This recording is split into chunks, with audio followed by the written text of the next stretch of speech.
নিচে নিচে আসছি, যাব আজকেও বাইরে যাব, আমাদের শপে যাব, একটু খাওয়া দাওয়া করবো রাতে। আসলাম দেখতে যে মরিচ গাছে মরিচ ধরেছে অনেক, নিচে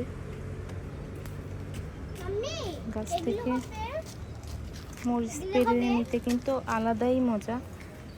আমার রাখবা নাকি সে বলো তো, মরিচ গাছ। এই পানিতে এসো না বাবা, বাবা পানি পানি। হ্যাঁ আচ্ছা আচ্ছা, পানি পানি, সরে যাও, সরো। আসসালামু আলাইকুম, welcome back to my channel. কেমন আছেন সবাই? আশা করছি সবাই অনেক ভালো আছেন। কী অবস্থা সবার এই গরমে জানাবেন কমেন্টে। এটা আমাদের বাসার নিচে মরিচ গাছ লাগানো হয়েছে, আমি লাগাইনি অবশ্য, বাঙালি মেনটেন্যান্সে লাগাইয়েছে। দেখি দেখি, সরো সরো, পানি পানি পানি পাড়াচ্ছ কেন? যেগুলা হয়েছে সেগুলা নি।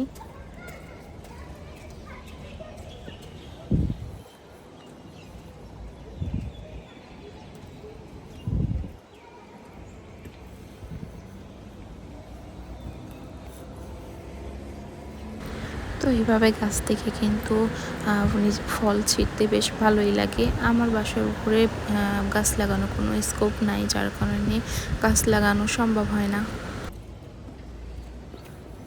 না আর আর লাগবে না, ধরো।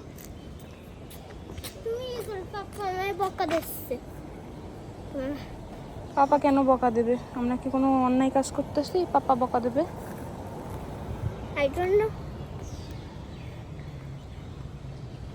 এই পড়ে গেছে বাবা একটা। যে কয়টা মরিচ, এটাতে কিন্তু অনেক ঝাল। এটা থাক মাম্মা। আল্লাহ,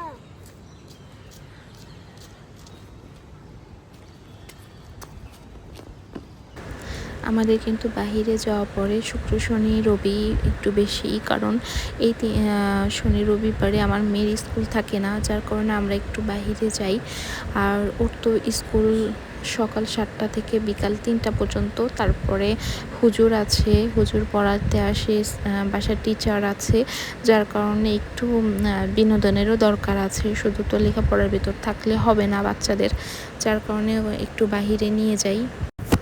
এটা কিন্তু ছবেদা গাছ, ছবেদাগুলো অনেক মিষ্টি, আমি খেয়েছি একবার, কিন্তু এটা পাওয়া যায় না এখানে। অনেক লোক যারা পায় তারা খেয়ে নেয়, আমরা তো সচরাচর, আমি নিচে বেশি একটা আসা হয় না, তাই আমরা আর ভাগে পাই না। জি জি জি,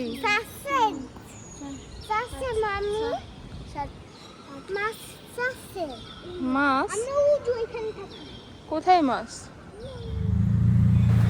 তো সকালের দিকে আমার হাজব্যান্ড ফোন করে বলেছিলেন যে আজকে রাতে বাহিরে খাওয়াবে, সিফুড খেতে ইচ্ছা করছে, সিফুড বলতে টমিয়াম স্যুপ খাবে। তো যার কারণে আমি আর বেশি কিছু আজকে দুপুরে রান্না করি নাই। তো এই যে অর্ডার দেওয়া হচ্ছে, এখানে ওরা অর্ডার দিচ্ছে, আর আমার এক ভাতিজাও ছিল আমাদের সাথে। এই যে টমিয়াম স্যুপ যেটা খেতে আসছি, কিন্তু টমিয়াম স্যুপটা একদম বাজে হয়েছে, খাবারের মানটা এখানে বেশি একটা ভালো না। আগে যতবারই খেয়েছি খাবারের মান অনেক ভালো পেয়েছি, কিন্তু খাবারের দামটাও অনেক বেশি। এখানে আমরা খেয়েছি 185 রিঙ্গিত বিল হয়েছে, কিন্তু সেটা ভালো হয়নি। টমিয়াম স্যুপে চিনি দিয়ে রাখছিল, পুরো খাবারটাই মিষ্টি মিষ্টি লাগছে। তো এই ছিল আমাদের রাতের ডিনার। আমরা ডিনার কমপ্লিট করে দেন বাসায় চলে গিয়েছি। তো এখানে স্পেস ছিল বাচ্চাদের খেলা করার জন্য, তো ওরা খেলাধুলা করছে এখানে। কিছু সময় খেলাধুলা করার পর আমরা বাসায় চলে গিয়েছিলাম। বাচ্চাদের কিন্তু লেখাপড়ার পাশাপাশি একটু খেলাধুলারও প্রয়োজন আছে। সকালে ঘুম থেকে উঠেই যেহেতু স্কুলে চলে যায়, দেশে স্কুল 7টা থেকে 3টা পর্যন্ত বেশিরভাগ পড়ালেখাই স্কুলেই কমপ্লিট করে দেয়। স্কুল থেকে এসেই ওর আবার টিচার আছে, হুজুর আছে, সেহেতু আমাদের একটু সন্ধ্যার দিকেই ওদের নিয়ে একটু বের হতে হয়, যাতে ওরাও একটু নিজের ব্রেনটাকে শার্প করতে পারে আরও। এখন তো বিকালবেলা দুপুরে খাবার শেষ করে একটু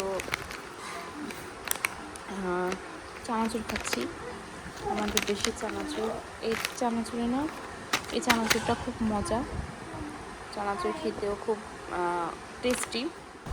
তো কালকে তো রাতে দেখলেন আমরা রেস্টুরেন্টে খাওয়া দাওয়া করে বাসায় আসছি। আজকে দুপুরে রান্না করেছিলাম সবজি আর বেলে মাছের চচ্চড়ি, সেটা দুপুরে খাওয়া দাওয়া কমপ্লিট করে একটু এই চানাচুরটাকে মাখাবো এখন মরিচ, পেঁয়াজ আর টমেটো দিয়ে।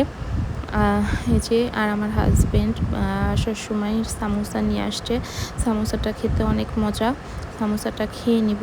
আমার মেয়ে চানাচুর মাখা খাবে, ওকে একটু চানাচুর মাখিয়ে দিয়েছি। দেন ও হুজুরের কাছে পড়তে চলে যাবে, অনলাইনে ক্লাস করবে। আমি বসে বসে আমি বসে বসে এটা খেয়ে নিয়েছি। তো বিকালের দিকে ওদের একটু নিচে নিয়ে আসছি, একটু খেলাধুলা করতে পারবে। ওরা খেলাধুলা করছে। খেলাধুলা শেষ করে আমরা একটু কফি খেতে যাব। কফি খেয়ে দেন বাসায় চলে যেয়ে আমার মেয়েকে পড়তে বসাবো। পড়ে ঠরে ও ঘুমিয়ে পড়বে, যেহেতু কালকে স্কুল আছে, বেশি লেট করলে চলবে না। তো সবাই ভালো থাকবেন। প্রচুর পরিমাণে গরমে সবাই নর্মাল পানি খাওয়ার ট্রাই করবেন, কেউ ঠান্ডা পানি খাবেন না, বেশি বেশি করে স্যালাইন পানি খাবেন। সবাই সুস্থ থাকেন, ভালো থাকেন। আল্লাহ হাফেজ, আসসালামু আলাইকুম।